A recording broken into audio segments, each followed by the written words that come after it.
بسم اللہ الرحمن الرحیم۔ السلام علیکم۔ دعوت الارض یعنی ایک عجیب و غریب جانور کا قیامت سے پہلے زمین سے نکلنا اور انسانوں سے باتیں کرنا قیامت کی بڑی نشانیوں میں سے ایک ہے۔ قرآن کریم کے علاوہ بہت سی احادیث مبارکہ میں بھی اس کا ذکر موجود ہے۔ یہ جانور کہاں سے اور کیوں نکلے گا اور اس کے نکلنے کے پیچھے حکمت کیا ہوگی، یہ کیسا دکھتا ہوگا اور کیا کیا کرے گا، اور آنے والے جدید دور کے اندر اس کی کیا حقیقت ہوگی، یہ سب ہم اس ویڈیو میں جاننے والے ہیں۔ تو دوستو، ویڈیو کو لائک کرنا اور چینل کو سبسکرائب کرنا مت بھولیے گا۔ جیسے اس دنیا نے اپنی ابتدا کا سفر شروع کیا، ویسے ہی ایک دن اس کا اختتام بھی طے ہے، جسے قیامت کہتے ہیں، جس کے صحیح وقت کا تعین اللہ تعالیٰ کی ذات کے سوا کسی کو نہیں ہے۔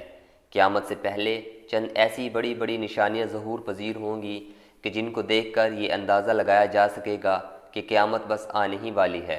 حضرت حذیفہ سے روایت ہے کہ رسول پاک صلی اللہ علیہ وسلم نے فرمایا، قیامت اس وقت تک قائم نہ ہوگی یہاں تک کہ تم یہ نشانیاں دیکھ لو، یعنی کہ تین ایسے بڑے زلزلے جس میں زمین کے تین بڑے حصے بالکل نیست و نابود ہو جائیں گے۔ ان میں سے ایک زلزلہ مشرق میں، دوسرا مغرب میں اور تیسرا جزیرۃ العرب میں آئے گا۔ اس کے بعد ایک دھواں جسے الدخان کہتے ہیں پوری زمین پر پھیل جائے، ایک آگ جو یمن میں لگے گی اور لوگوں کو ہانکتی ہوئی محشر کے میدان کی طرف لے جائے گی۔ دعوت الارض یعنی جانور کا زمین سے نکلنا، دجال کا نکلنا، عیسیٰ علیہ السلام کا آسمانوں سے نزول، یاجوج ماجوج کا خروج، اور آخر میں سورج کا مغرب سے طلوع ہونا ہے۔ سورج کا مغرب سے طلوع ہونا قیامت کی سب سے واضح نشانی ہوگی، جس کے بعد توبہ کا دروازہ بند کر دیا جائے گا۔ دعوت الارض یعنی جانور کا زمین سے نکلنا یہ قرآن پاک سے بھی ثابت ہے۔ سورۃ النمل میں اللہ تعالیٰ ارشاد فرماتے ہیں، اور جب قیامت کا وعدہ پورا ہونے کا وقت قریب آئے گا تو اس وقت ہم لوگوں کی عبرت کے لیے زمین سے ایک جانور نکالیں گے جو لوگوں سے باتیں کرے گا کہ لوگ ہماری آیاتوں پر یقین نہیں کرتے تھے۔ یہ عجیب و غریب قسم کا جانور مکہ مکرمہ کے ایک پہاڑ جسے کوہ صفا بھی کہتے ہیں، وہاں سے اسے پھاڑ کر نکلے گا اور اپنے سر سے مٹی کو جھاڑتا ہوا حجر اسود اور مقام ابراہیم کے درمیان پہنچ جائے گا۔ لوگ اس سے بھاگیں گے مگر کوئی اس کی پکڑ سے بچ نہیں پائے گا۔ اس کے بعد یہ باقی زمین کی طرف بڑھے گا اور ہر مومن کا چہرہ ستاروں کی طرح روشن کر دے گا اور ہر کافر کے ماتھے پر سیاہ مہر لگا دے گا، کیونکہ یہ ہر مومن اور کافر کو پہچانے گا اور لوگوں سے باتیں کرے گا۔ یہ جانور حق اور باطل کا فرق دنیا میں ظاہر کر دے گا، لیکن پورا حساب کتاب قیامت کے بعد ہی ہوگا، اور اس میں حکمت یہ ہے کہ روز محشر کا مذاق اور انکار کرنے والے لوگوں کی حماقت اور جہالت کو اللہ تعالیٰ دنیا میں ہی ظاہر کر کے انہیں ذلیل اور رسوا کر دے گا۔ اللہ تعالیٰ کی ان نشانیوں کو دیکھ کر ان کا ایمان لانا قابل قبول نہ ہوگا، کیونکہ توبہ کے دروازے ہمیشہ کے لیے بند کر دیے جائیں گے۔ دعوت الارض کے پاس حضرت موسیٰ علیہ السلام کا عصا اور حضرت سلیمان علیہ السلام کی انگوٹھی ہوگی۔ انگوٹھی سے وہ کافروں کے ماتھے پر سیاہ مہر لگائے گا اور حضرت موسیٰ کے عصا سے مومنوں کے چہرے منور کر دے گا، لوگوں سے کلام کرے گا اور کہے گا، تم اللہ کی آیاتوں کا انکار کرتے تھے۔ یہاں تک کہ ایک ہی جگہ بیٹھے ہوئے کافر اور مومن سب ظاہر ہو جائیں گے۔ ایک روایت کے مطابق اس کی رفتار کسی تیز گھوڑے کی مانند ہوگی، اور یہ اتنا بڑا ہوگا کہ 3 دن کے اندر اس کا صرف تیسرا حصہ ہی زمین سے نکلے گا۔ یہ بیل کی طرح دکھتا ہوگا اور اس کی آنکھیں خنزیر کی طرح ہوں گی۔ اس کا سینہ شیر جیسا ہوگا، گردن لمبی ہوگی اور رنگ چیتے جیسا ہوگا۔ ہاتھی جیسے کان ہوں گے اور بلی جیسی کمر ہوگی۔ اس کے 2 سینگ ہوں گے اور ان کے درمیان بہت فاصلہ ہوگا۔ اس کے سینگ بڑے اور کسی نیزے کی مانند ہوں گے۔ اس کے بال لمبے ہوں گے مگر دم نہیں ہوگی، اور اس کے ہر 2 جوڑوں کے درمیان 12 گز کا فاصلہ ہوگا۔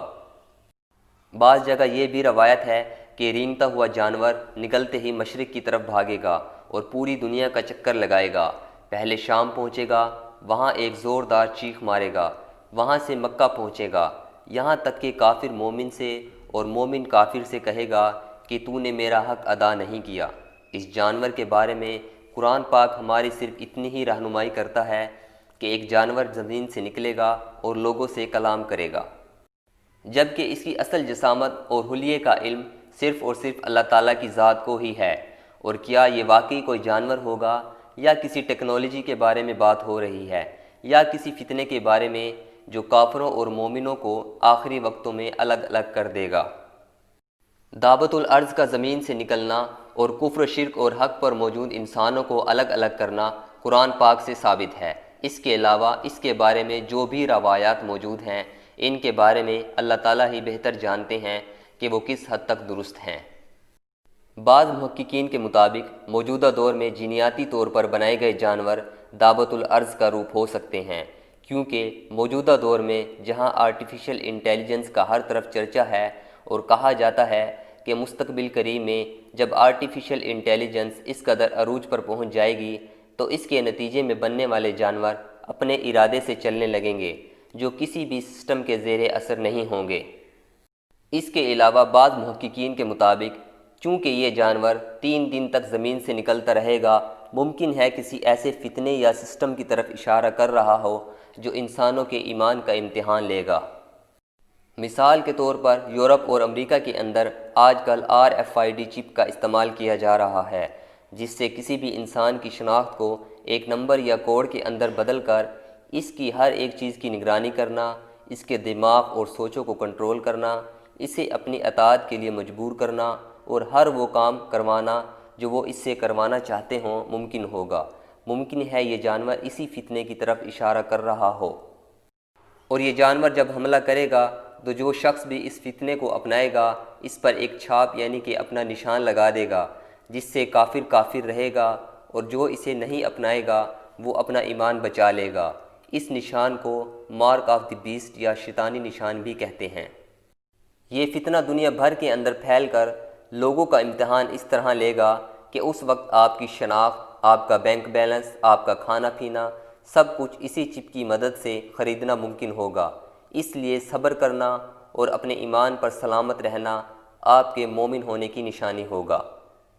لیکن یہ تمام نظریات ہی ہیں اور ان کے بارے میں صداقت سے کچھ نہیں کہا جا سکتا کہ یہ کس حد تک درست ہیں، اور اس کا صحیح علم صرف اور صرف اللہ تعالیٰ کی ذات کو ہی ہے۔